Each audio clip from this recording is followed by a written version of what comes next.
Hi, my name is Christian Devine, and welcome to Retro-View.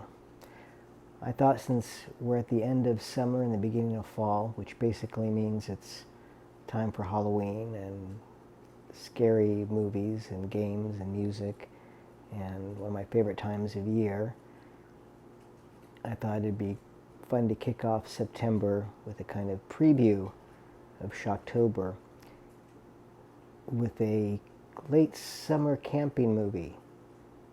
For those of you who love to camp, which does not include me, one of the reasons being because of films like Deliverance and the film that we're going to be retro-viewing, which is 1981's Just Before Dawn. Run for your life.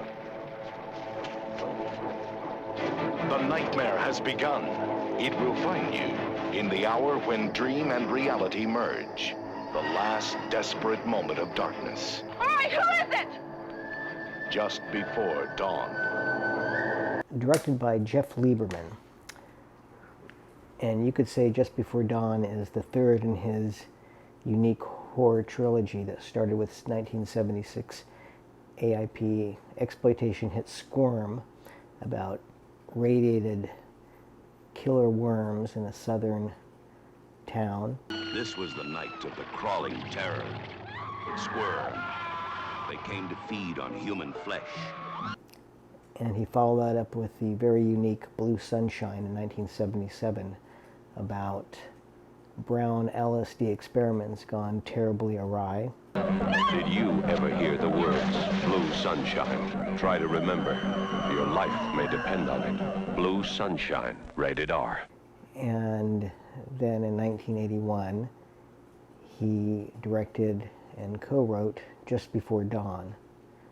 Basically, Deliverance meets Friday the 13th. And I guess you could sum up Jeff Lieberman's trilogy as kind of social horror on a different scale than David Cronenberg, but maybe somewhere in that zone. A drive-in David Cronenberg, perhaps. And I first saw Just Before Dawn on HBO late night, as I was wont to do because that was the time they would show their scariest movies, which meant, of course, that I would be up until dawn, as I was when I saw Just Before Dawn. And I was aware of Squirm and Blue Sunshine, but I'm not sure that I knew that Jeff Lieberman directed Just Before Dawn when I first saw it. And it was quite an unforgettable viewing experience for me, because I remember the music and ambience of the film, very powerful and palpable. And there's a major twist in the film, which is pretty incredible and surprising. And then it has, in my humble opinion, one of the most audacious final confrontations in horror film history. Certainly in the slasher film category, of which this film is put but does not belong. And Jeff Lieberman, the director, hates the term slasher films and does not call this a slasher film. And I'm not a fan of the term either. And I've never really used it because my love of the genre is very limited, because most of the films are terrible. And everybody's got their kind of, nostalgia for certain films or ones they like. And in my collection, the only so-called slasher films that I have are Hell Night with Linda Blair, directed by Tom DeSimone from 1981, and My Bloody Valentine, also from 1981, the uncut version, which I've always wanted to see and recently came out. And then I have Friday the 13th Part 3 in 3D. And interestingly enough, Hell Night and My Bloody Valentine are both from 1981, which was kind of the peak year in a way for the slasher film trend, because of the success of Halloween in 1978, followed by Friday the 13th in 1980. That led to an amazing glut of this particular genre. And most of the films are fairly terrible and exploitive. And I was never a huge fan of the genre, like I said, although the ones that I like, I really like. And I prefer ones that are a lot more fun than ones that are more, say, disturbing. Like, I'd much rather watch Hell Night than Maniac. And so Just Before Dawn is actually, I would say, probably my favorite slasher film of the 80s. And once again, I'm only using that term as a point of conversation here, and for various reasons. And I've been thinking about it, even though I really literally had not seen it since that late night HBO viewing. And I went to Amoeba on Friday, and lo and behold, they actually had a copy of Just Before Dawn in this recent Code Red release. I think this is about the third Blu-ray version. Originally it came out on DVD in a double disc set that actually has a 5.1 soundtrack as opposed to the 2.0 mono soundtrack, and it also has a Jeff Lieberman commentary on it, which this one, the recent releases, do not have. And that's primarily because, fascinatingly enough, Synapse Films just announced last year that they're going to be releasing Just Before Dawn on 4K. And so I assume that there's a lot of rights issues right now that are tied up, and that version is going to be the definitive version, just like Synapse's Suspiria 4K is the definitive Suspiria. So very exciting news to see Just Before Dawn in 4K, because it's always had kind of a soft, gauzy look, even when I watch the Blu-ray, which to me looks great for not having seen it since I was a kid. And on HBO, I do remember it. A lot of 80s films, horror films, have this kind of gauze cinematography, and sometimes I associate it with Canadian exploitation films, because in the 80s and 70s there was all these tax shelter Canadian films that were made, and it's kind of a whole genre unto itself, Canexploitation.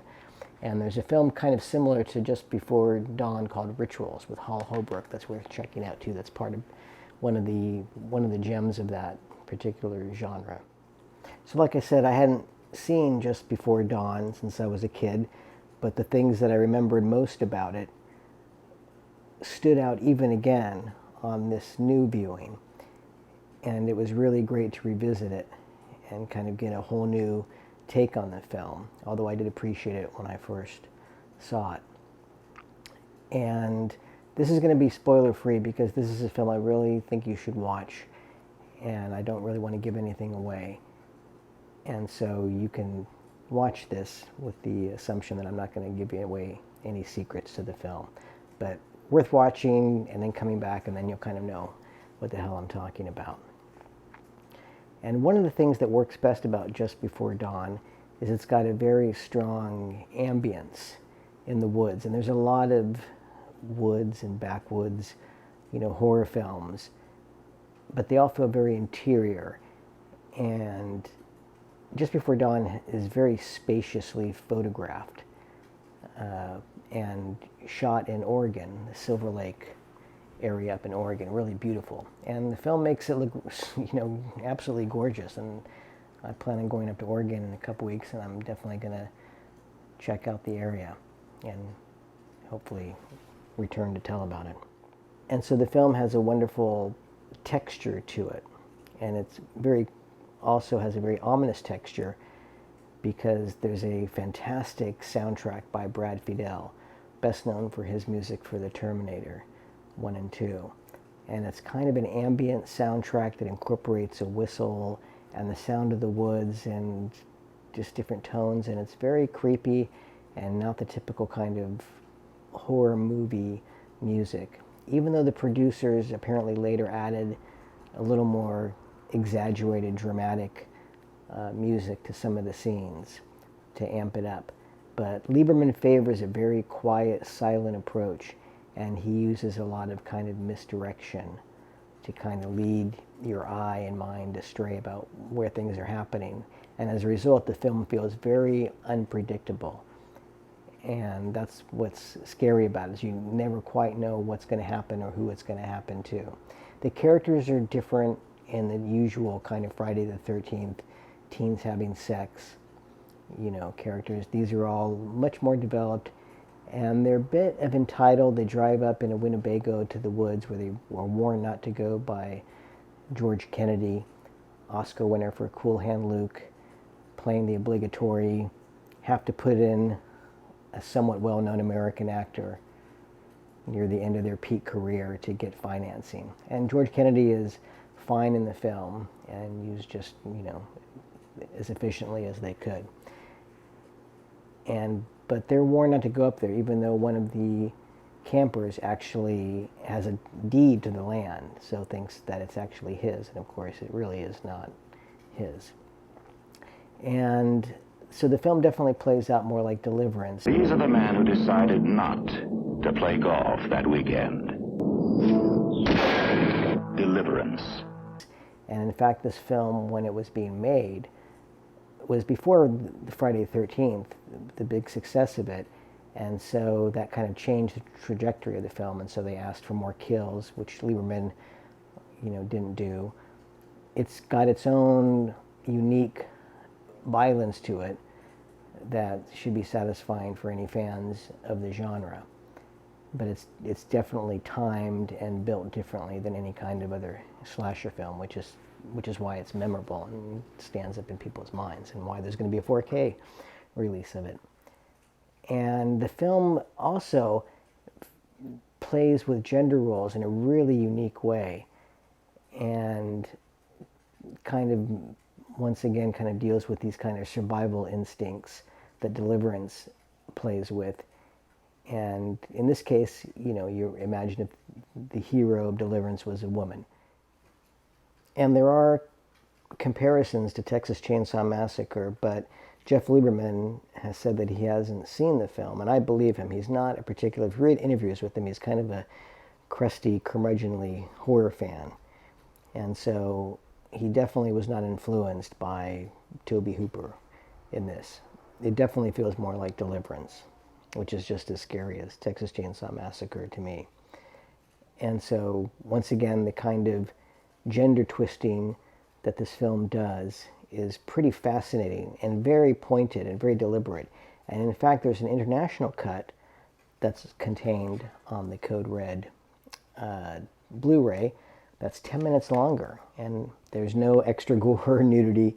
It's simply character development, and actually fleshes out some of the very interesting dynamics of the crew. And the film really deliberately plays with a lot of kind of gender dynamics. And it's obvious it has a point of view about it, which is what makes this film interesting and more unique than almost any of the so-called slasher horror films of this era. And the final confrontation, like I said, is one of the most audacious and satisfying in genre film history, I would argue. And once you see it, you never forget it. And all I can say about it is that it's literally jaw-dropping. Now, because I was in this scary campfire tale mode, after Just Before Dawn, I watched a movie I've never actually seen, a pretty infamous horror film, also from 1980s, called Sleepaway Camp, from 1983, actually.